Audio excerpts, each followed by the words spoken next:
Every NFL season plays out the same way. There are players who are expected to dominate that completely disappear. You know, we're talking about guys that are like former Pro Bowlers turning into afterthoughts. Hurts looking to throw. Going end zone. Wentz Brown. It's there.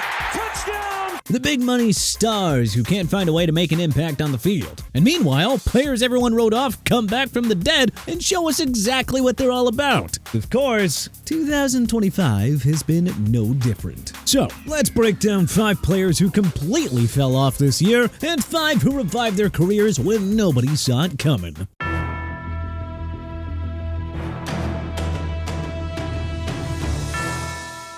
Fell off? Brian Thomas, WR, Jacksonville Jaguars. Brian Thomas Jr. was one of the best stories in football last year. The LSU product caught 87 passes for 1,282 yards and 10 touchdowns as a rookie, setting Jaguars franchise records across the board. He made the Pro Bowl and looked like the real deal in every sense of the expression. People were calling him a future top 5 receiver in this league. And honestly, that felt pretty reasonable after what he showed. Well, fast forward to 2025, and the sophomore slump is real. The drops have been ugly, the body language on the sideline has been worse, and you can see the frustration building every week. What makes this even more concerning is that it has taken place despite the Jags being a team making a major step in the right direction. Now, some of this falls on Jacksonville's offensive inconsistency. Trevor Lawrence has had his own issues, and the whole system has felt out of sync at points. But still, a lot of it is on Thomas. He has struggled to adjust to tighter coverage, and the confidence that made him electric as a rookie just hasn't been there. Corners are pressing him, and he is not winning those battles the way that he did last year. Revived? Stefon Diggs, WR, New England Patriots.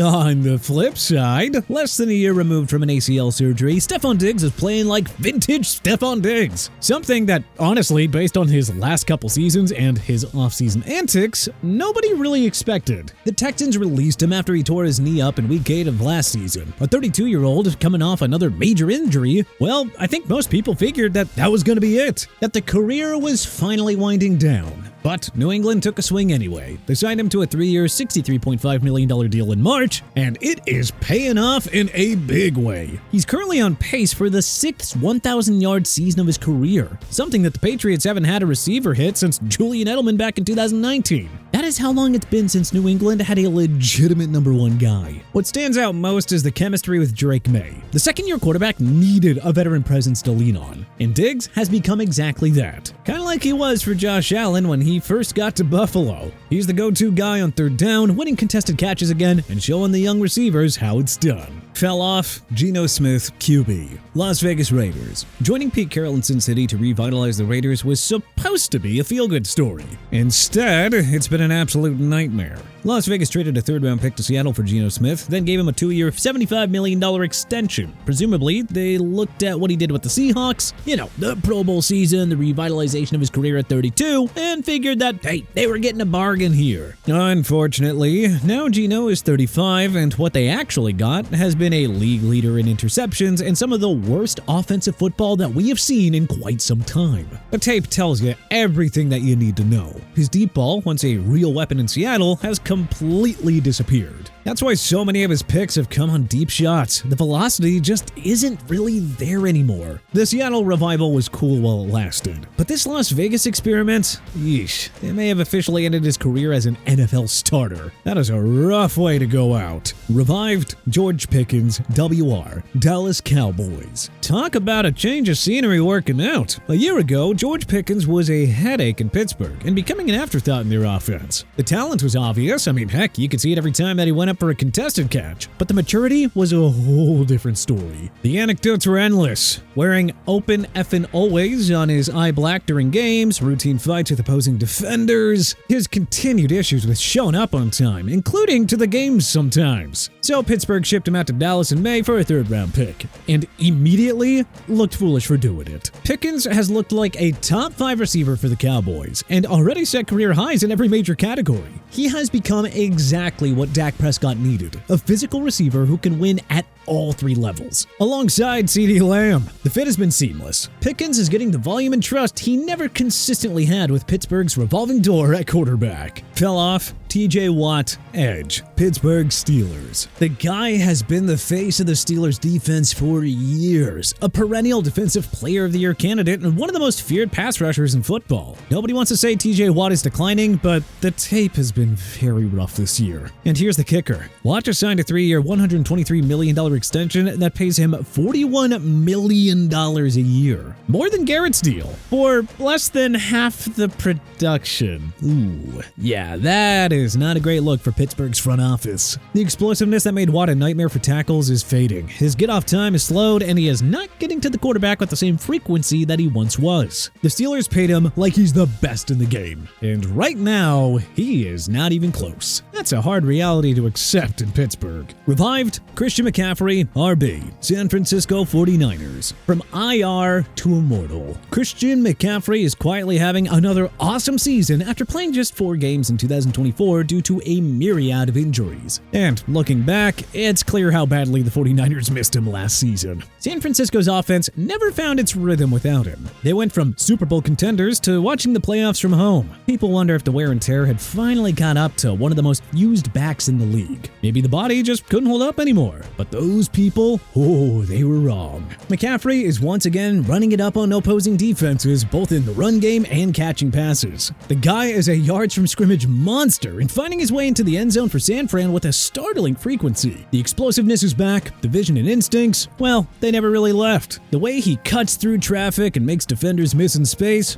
oh yeah, that is prime CMC football. It's like watching 2023 all over again. Christian McCaffrey in 2025? Well, he isn't just back, he might be better than ever. And at this stage of his career, and getting ready to turn 30 this offseason, that is truly remarkable. Fell off? A.J. Brown, WR, Philadelphia Eagles. When a player calls his own season a shit show on camera, you just know that things have gone completely sideways. A.J. Brown entered 2025 as a 3-time Pro Bowler with 3 consecutive 1,000-yard campaigns. With his physicality and competitive nature, he is considered one of the 5 best receivers in football when he's at his peak. But unfortunately for the Birds, who built their passing game around him, those moments have been few and far between this year. The targets are down, he's not getting the same separation, and the drama around him has overshadowed pretty much anything that he's actually done on the field. The Eagles lost offensive coordinator Kellen Moore in the offseason when he took the head coaching job down in New Orleans, and the whole offense has just felt disjointed ever since. Brown has looked frustrated on the sidelines, had public moments of tension with coaches and teammates, and made more headlines for behavior than catches. There have been a number of reports citing issues in practice, conversations with ownership, and the belief that it all ties back to his embattled relationship with his quarterback Jalen Hurts, which is messy to say the very least. Maybe he makes a run toward the playoffs that saves his season. But for most of 2025, one of the best receivers in football has been a shell of himself. And the man knows it. He said it himself. Revived Dak Prescott, QB, Dallas Cowboys. After spending the preceding few years firmly under the microscope, Dak Prescott missed the entire second half of 2024 with a hamstring injury. And you know what? It might have been good for him because the Cowboys went nowhere without him. And since he's come back into action, he's actually been better than ever. Prescott has the Cowboys offense looking like one of the best units in the entire game. He's completing passes at the intermediate level at an elite clip and dissecting defenses on a week-to-week basis. If only Jerry Jones hadn't lost his mind and dealt Micah Parsons ahead of the season. Who knows, maybe this could have really been Dallas's year. The milestones keep piling up too. He broke Tony Romo's all-time franchise passing yards record. He set the Cowboys record for games with 3 or more touchdown passes, surpassing Romo's 40 with 41 and counting. For a franchise with as much history as Dallas, owning those records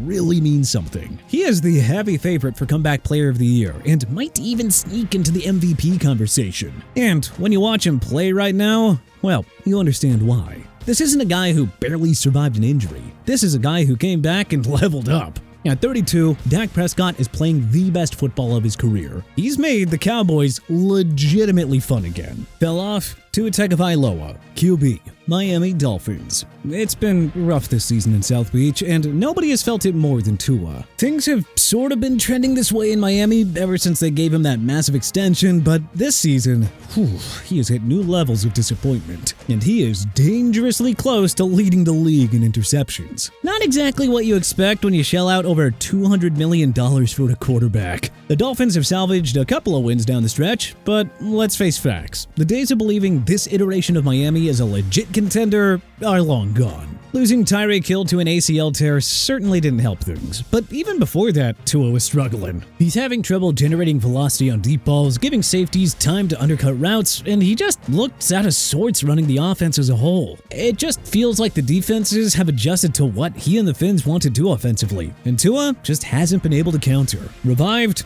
Daniel Jones, QB, Indianapolis Colts. Nobody, and I mean nobody, saw this coming. A year ago, Daniel Jones was still one of the biggest punchlines in football. The Giants benched him after Week 10 with a 2-8 record and released him outright, cut ties completely. Before Minnesota picked him up off the scrap heap, it looked like his career was finished at 27 years old. Another first-round bust. Another cautionary tale about reaching for a quarterback. Then Indianapolis called with a one-year, $14 million prove-it deal, and to say that Daniel Jones proved it is a massive understatement. He had the Colts flying high and looking like a legit Super Bowl contender for the first time in years, and was playing seriously good football, making plays with his legs and carving up opposing defenses. In his debut against Miami, Jones led the first team in NFL history to score on their first 10 possessions of the season. They put up 103 points in their first 3 games, a franchise record. This was a completely different quarterback. It was the most stunning redemption arc in recent memory. And then it ended in the most brutal way possible. Against Jacksonville, while playing through a broken leg,